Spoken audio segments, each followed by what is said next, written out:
I can't breathe, I can't speak, my knees get weak, I can't believe.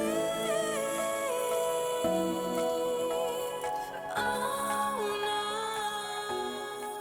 So to get started, I've already applied my serum and my moisturizer, and this will just create a nice even base to work on. And I've also applied a lip balm, and you can actually apply this on any dry patches on your skin. So if you have any dry areas, just pop this on, makes a great base. And then for primer, of course, I'm going to use my Flormar primer because I love it. It's the best primer ever. So just apply that over your skin and it will just create an even base and help your makeup last longer. And to start off, I'm going to use the Eraser Eye by Maybelline. This was an old favorite of mine that I've just recently started loving again. It's great for counteracting any discoloration underneath your eyes and for brightening. So I apply this underneath my foundation as sort of like a corrector.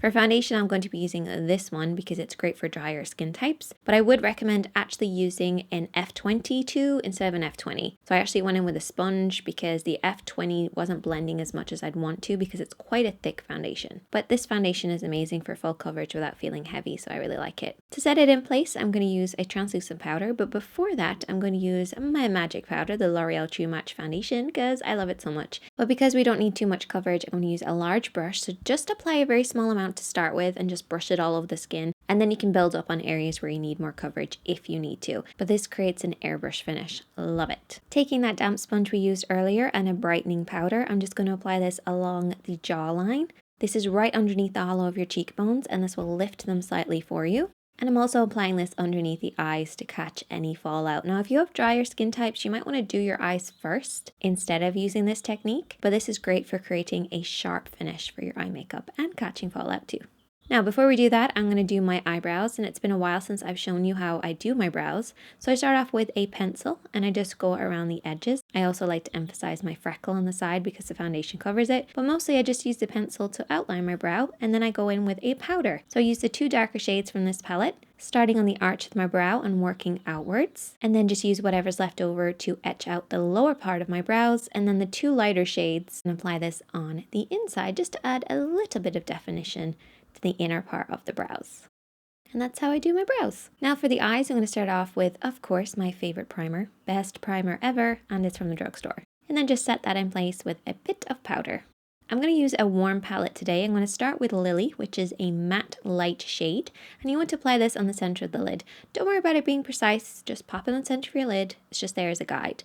Then you're going to take the warmest eyeshadow that you own on a medium to large blending brush and start in the outer corner of the eye, sweep into the crease, and then go to the inner corner. So it's going to be very blown out smoky eye and very warm. Works on all eye colors. Then take two darker shades. I'm using a black and a warm brown mixed together on a pencil brush. You want to start on the outer edge of the eye, then sweep into the crease and go to the inner corner of your eye. But don't blend it up past that warm eyeshadow that we've already applied. Keep it within that circle. And then switching from a slightly lighter warm eyeshadow, so very similar to the last one, just a shade or two lighter, you're going to blend this around the edges. Now, my blending technique isn't great because I hurt my fingers. I was feeding an injured bird and I hurt my fingers. Anyway, for underneath the brows, you want to highlight using a flat brush. So just work around the edge of the brows, and this will define a brow bone a little bit more while sharpening and finishing off this eye makeup look for us. But you also then want to use a clean blending brush. This is clean. It looks dirty, but it's clean. And just blend around the edges so it's not too harsh. And then to finish, I'm going to use a damp brush and apply the only shimmering eyeshadow in this palette just on the center of the lid. So it's quite a dramatic spotlight eye. Next, you want to apply liquid liner, and I would recommend using liquid liner for this look. You don't have to do a wing, but I would definitely add one in. Use the powder on the edge of the eye to create a border, and then just follow that. It just makes it so much easier. And then I also applied a black on the upper and lower waterline as well. Now before I finish off my eyes, I want to brush off this powder, but before I do that, I want to contour. So grab your contouring brush and your contour powder and just work this above that baking powder that we've applied. And this will emphasize and lift your cheekbones just so much more. And you can also use this around your hairline as well. Just to add a bit more balance, and then dust off the powder and you're ready to go. So underneath the eyes, you're going to take the two shades that we used in the crease. You want to use a pencil brush or a small brush and just sweep this underneath the lashes. From the outer corner working to the inner corner, and you can bring it down quite low. I wish I brought it down lower, to be honest. So you can bring it down quite low for that blown out look. and then use the 2 darker shades onto a smaller brush, so like a flat brush, and apply this right underneath your eyelashes. So you want that grading effect from the dark black and the really warm blown out eyeshadow. Then I'm going to take upper and lower eyelashes, because why not add a little bit more drama to this look. I'd recommend using lashes that are balanced all the way across. Don't use flared out ones because it takes away from the spotlight look. And then just apply lower lashes underneath. Moving back onto the face, I'm just going to do a few extra steps. Going to finish off with a highlighter. I'm applying this in the inner corner of the eye and basically all over my face. I'm using my fingertips to press it on the inner corner of the eye, but you can use a pencil brush if you have one clean. And then I'm using a powder brush to apply this on the tops of the cheekbones and basically all over my face, just anywhere I want to. And then for blush, I'm using one of my old favorites, but I am mixing in a little bit of that crease shade. And this is a great way to add a polished finish to your look.